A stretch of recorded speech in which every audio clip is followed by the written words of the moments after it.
as well. So hello. Hello. Maria. Hello, I haven't had a haircut. Have a look. Jasmine's just coming outside. So this plant here, I got it from Mud Brick. This is the Babalia. So they're like little balls, round balls like the size of a yellow balls, and those balls actually covered in tiny little flowers. So as you can see, we've got some. They're on their way. So apparently this is meant to go. I don't know. To be honest, I didn't realise how big it was going to get here. Well, guess what? Talk about bloody 3 meters almost. Oh! Big! So I've got medicinal stuff everywhere. So I've got a bit of comfrey. Comfrey's coming back. We've got... so we call this... they use it for preserving, this lettuce. So this is my first year growing it. I got it from Baker's Creek. So the borage, I don't like to keep the borage too much, let it get too big. I like to chop and drop with the borage because borage is really, really, really good for giving back to the soil. So you're chopping and dropping. So you don't always have to use chicken manure. Chili's coming back. I got perilla coming back. So perilla's related to the nettles. You know what this is. Curry plant. African basil, blue basil.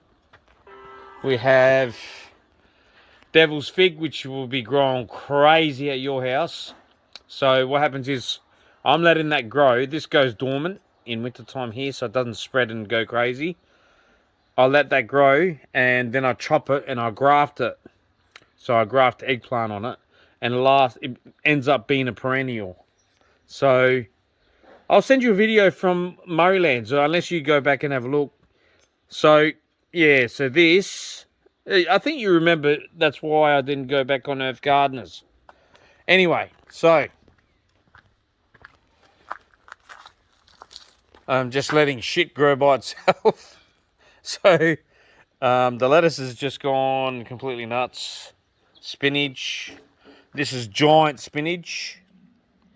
We've got more growing by itself over there. Got zucchini, as you know, elderberry, tree, thyme in between, the salvias. I like to interplant as like you're doing, same. I've got to put more herbs in. Tomatoes. I chopped. I never pull them out by the roots. I leave the roots in the ground, so I have to chop the sprouts. Didn't do too good this year because it wasn't cold enough. Celery, as you know, medical medium. Celery juice, onions in between. This is Angelica. So this is Angelica. Have a look at my Angelica. This is a Swedish plant. I think you should know. This is European. Look how beautiful. Look at the foliage. Miguel's and Rocky the Rooster. I've got to extend this area so they can take over that side. So everything, I base my garden on perennials. So I've got more tree kale. So I had to spray them for whitefly. So I just use, you know what I really use? All I use is a bit of red onions. Yeah, red onions, that's all. Red onion peels.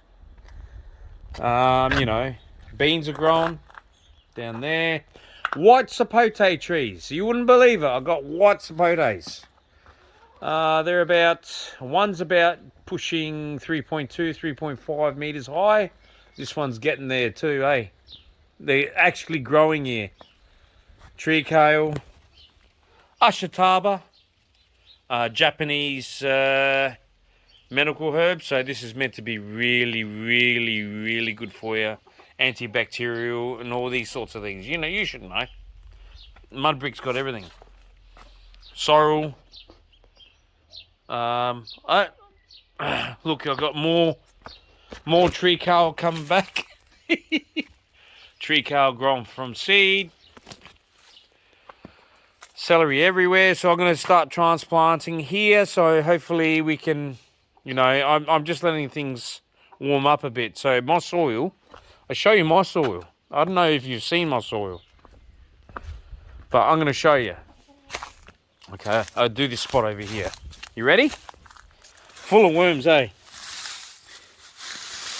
It's taken me a long time to get to this level. Look how black it is. Look at this. Look at this. Ah! That's my soil. You're gonna love you'll love to grow stuff here. So I mulch it heavily so to keep it all warm. This is my key to growing veggies here. Keeping the soil warm and the microclimate's going. So I don't know if you heard of pepines. This is pepino. Pepino's a fruit which tastes like rock melon. So I've got pepinos in there. I've got plants growing everywhere. Look, fruit all year round. And I got told I couldn't grow it here.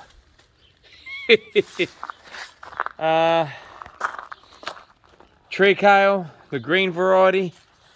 Look, I honestly don't know. So this is dino kale. So I've got purple dino kale and I've got, well, pretty much Tuscan kale. And cross-pollinated with one of my tree kale and actually come out like that. So I've got one that's green and one that's purple. So this is, I thrash the shit out of this one. This is my favourite tasting one. Sugarcane just surviving here. Over there, up against the house, as you know. I've got red vein sorrel, Chinese celery. Check out my chicoria, chicory. Look how beautiful. Look, I'm only showing you parts of the garden. This is a little thing I built for my wife. So I put the chilies in here. Even in here I've got killer soil. That's it. This is what my grafting section. Jujube. You should know what jujube is. White sage. This is going on, I reckon 5 years now. So I've got the trees that act as the perennial jungle trees. Then I've got a little microclimate happening here. So, you know, I put stevias. Look, we've got slugs in here and stuff like that, but I use a bit of rock dust and a bit of everything like that. Makes them more immune to the bugs. I pulled out a couple of celeries there. They were huge. Look, bloody pain in the ass, those slugs. So I've got a fair few stuff here. I've got a whole heap of stuff to go in. See? So I've got tomatoes, corn. I like to direct seed, so I don't always like to. And I'm getting bigger. I'm getting bigger. Watch this. I'm going to get another. So, if I want to grow lettuce all year round, this is where I'll grow them. In this spot here. Built this garden bed not long ago, so I'm going to put all the. See, I even got. I'm going to try see if I can grow a pineapple. See, that's my giant spinach. See the size of them? I've got a bit of everything, so I've got all the thyme, and this one here was going to die last year, so I'm going to put it down here. So I'm going to train it to go like that. That's a persimmon tree. That's the hard one. They got two varieties in persimmons, non-astringent and stringent. So you got the soft and then you got the hard. So at here, the back of the house, have a look at that. I'm going to use these apple crates and line them with plastica. So we line them with a bit of plastic. So the plastic, I've got raw blue potatoes in here. So these are red spuds in here, blue spuds. So I've been planting King Kong. Planted those. This whole area here, I'm going to put another 5 of these. 1, 2, 3, 4, 5. So this area here will be full of veggies, and I'm going to fence the shit out of it. Good luck trying to get in, I tell you. And this is where I live in the country. There's more to it. I got so much.